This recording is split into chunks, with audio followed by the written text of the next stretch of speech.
మా జాంకాయ చెట్టు కాయలన్నీ మాయమైపోతున్నాయని ఇంతకుముందు షార్ట్లో చెప్పా కదండి.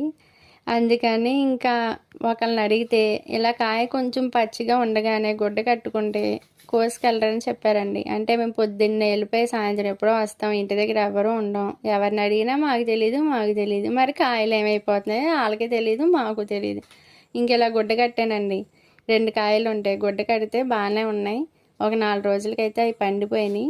పండిపోతే ఒక కాయ అయితే చూశాను, దోరగా అయ్యింది. ఇంకా కాయని ఆ గుడ్డది ఇప్పేసి ఆ కాయ కూడా తీసేసాను. ఇంకా దాంతోపాటు ఒక చిన్న కాయ అండి, అది చిన్నగానే పండిపోయింది. చూస్తే మీకు అర్థమవుతుంది వీడియోలో. ఇంకా రెండింటిని కోసుకొని నేను ఒకటి, మా అమ్మాయి ఒకటి తినేసామండి. ఊరికే అంటారండి కాయలున్న చెట్టుకి రాళ్ళు దెబ్బలని. ఇప్పుడు ఈ చెట్టుకి కాయలు ఉన్నాయి కాబట్టి దానికి ఆ తిప్పలు వచ్చినాయి. కాయలు లేకపోతే చెట్టుని ఎవరూ పట్టించుకోరు. మనం ఎంత నీళ్లు పోసి పాలు పోసి ఎండ వానకి కాపాడుకుంటూ వస్తే కాయలు కాయడమే కోసుకు తినేస్తుంటే పెంచిన వాళ్ళకి ఎంత బాధగా అనిపిస్తుంది. ఒక కాయ కోసుకోవచ్చు, కాసినట్టు కోసుకెళ్ళిపోతుంటే మనకు ఎలా ఉంటుంది చూడండి. జాంకాయలు చూస్తుంటే తినేయాలనిపిస్తుంది, అంత దోరగా వచ్చినాయి. టేస్ట్ అయితే చాలా బాగున్నాయి.